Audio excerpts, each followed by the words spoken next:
This is Satish Kulkarni from Mumbai. Welcome to our new series, The Mind Openers. I'm in conversation with Deepak Rao, India's leading edutainer. Deepak has enthralled over 500 corporates with his over 1,500 shows, with his famed extrasensory perception shows and his mind-opening corporate training sessions all across the globe. Hi, Deepak. In this particular session, I'd like to discuss the concept of superstition. Thank you, Satish. Tell me, what would you say if I were to ask you, is there wisdom in superstition, or is it totally foolish to be superstitious? I've always been amused. Tell me, what do you make out of it? You know, most people all across the planet are superstitious. The intensity varies. Do you have anything specific in mind, any specific superstition? Let's discuss it. Let's look at a very common belief. What about don't hand over a scissor to somebody? It will start a fight. I've heard don't hand over a knife to somebody and it will start a fight. Let's evaluate. Both are made of metal. Those days, the concept of stainless steel wasn't there. They were just iron. Within a few months, this iron would get rusted. Also, they used to be very pointed, and there was no concept of childproof items or sophisticated kitchen equipment. Joint families, 2 or 3 women working in a kitchen. Somebody is cutting this, somebody asks for the knife. You take the knife, you give it to the other person, he or she takes the knife without looking. The possibility of it piercing a fingernail or cutting between the finger or cutting the palm was very high. No doctors around easily, no medical aid available easily, and the item is rusted. The possibility of getting septic is also very high. Who wants all this nonsense? Tell them nicely, tell the Bahu Betis nicely that keep the knife on the table and let the other person pick it up. This concept is not understood. But you attach superstition and they understand. It works. You see the wisdom involved? It won't happen 5 times, it won't happen 10 times, but the 15th time it will happen. So if somebody gets wounded, they will fight. Jhagda to hoga hi. That's interesting. I see the wisdom attached to the concept, though the superstition by itself is foolish.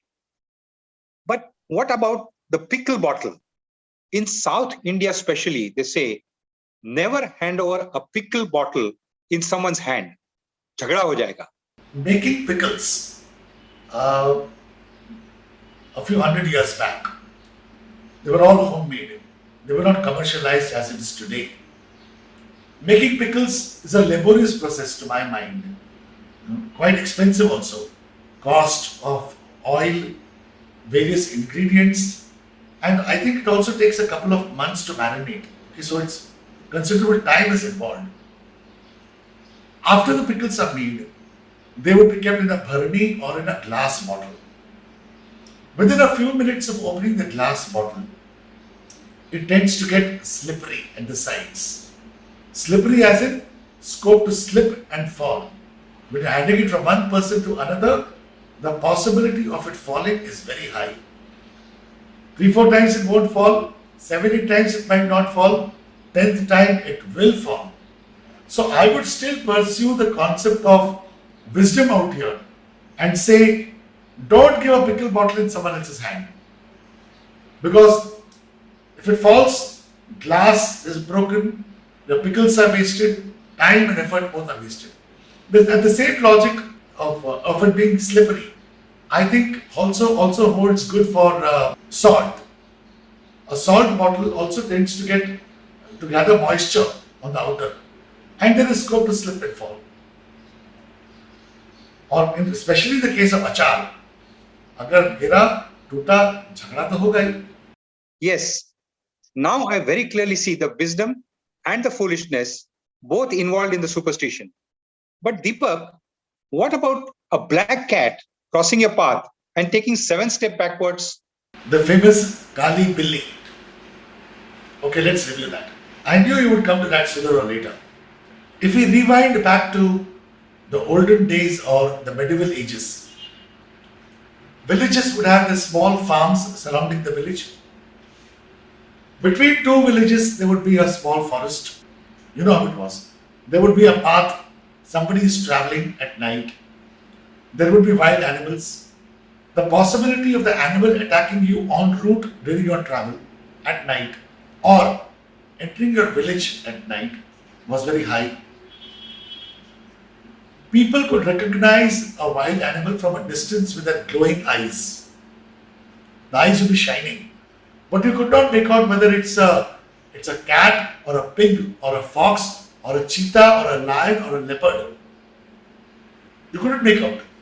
So people were always advised to walk backwards, to retreat. Normally animals don't attack unless they are threatened. So when an animal sees you, this is common even in a cat or a dog, you will notice this.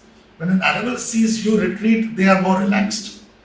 If you walk towards them, they are more threatened. There is every possibility of you being attacked by a nervous animal. So the Janta was always advised, walk backwards. This has been translated into taking 7 steps back. And over a period of time, to set the pace right, the cat became the main protagonist. That should answer your question. Wow, great learnings. Thanks, Deepak, for this super mind-opening session. I'm sure our viewers will now share these with their families and friends. Thank you. Thank you, Satish.